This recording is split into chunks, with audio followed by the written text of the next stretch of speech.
안녕하십니까, 한우열TV입니다. 우리는 일상생활을 살아가면서 단 한 번이라도 진지하게 삶에 대해 깊이 생각해 본 적이 있었을까요? 아니, 어쩌면 왜 그런 생각조차 해보지 못했는지도 모르겠습니다. 지금부터 여러 가지 예시를 통해 사람으로서 당연히 품어야 할 삶의 이유와 목적에 대해 함께 생각해 보도록 하겠습니다. 우리가 가장 먼저 마주하게 될 진실은 바로 물이 지닌 비밀입니다. 이 단순한 물방울 속에 우리가 알지 못했던 많은 비밀들이 담겨 있습니다. 이제 물의 비밀을 통해 진실에 한 발짝 다가서 보도록 하겠습니다. 물은 답을 알고 있다의 저자 에모토 마사루는 물이 마치 감정을 지닌 존재처럼 어떤 말을 듣느냐에 따라 그 결정 구조가 변화한다는 사실을 발견했습니다. 그는 이 실험 결과를 세상에 발표했지만 당시 과학계는 이를 인정하지 않고 비과학적이라며 배척했죠. 결국 그는 자신의 연구를 책으로 출간했고 그 내용은 전 세계에 충격과 울림을 주며 큰 반향을 일으켰습니다. 물에게 긍정적인 메시지와 부정적인 메시지를 들려주면 물은 마치 감정을 가진 존재처럼 명확하고 뚜렷한 반응의 차이를 보여줍니다. 어떤 메시지를 좋아하고 어떤 메시지를 거부하는지 우리는 물의 반응만으로도 확실히 구별할 수 있죠.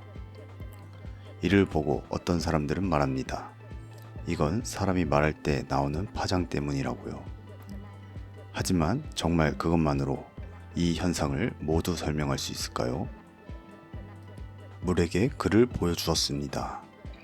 단지 소리를 내지 않고 글자만 보여주는 것만으로도 물은 그 안에 담긴 의미에 따라 마치 감정을 가진 듯한 형태로 반응했습니다.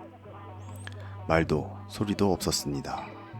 그런데 물은 그 메시지를 알고 있었던 것처럼 반응한 것이죠.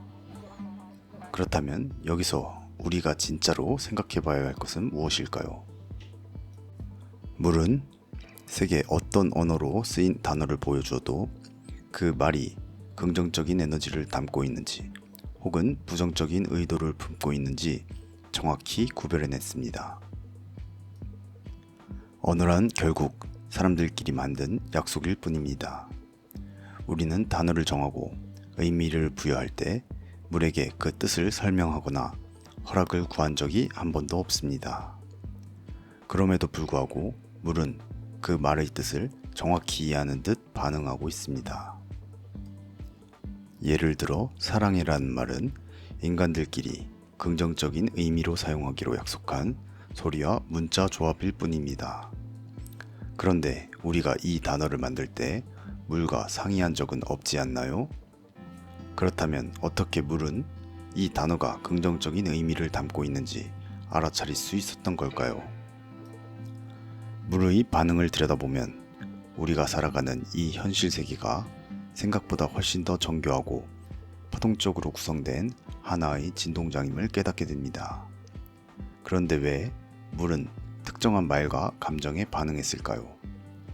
이 신비한 현상을 이해하려면 우리가 매일 사용하는 언어라는 것의 본질에 대해 다시 한번 깊이 들여다볼 필요가 있습니다.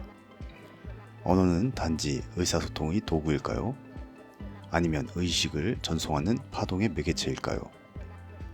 다음 시간에 우리는 언어라는 문을 통해 진실의 길을 열어가려 합니다. 지금까지 시청해주셔서 감사합니다.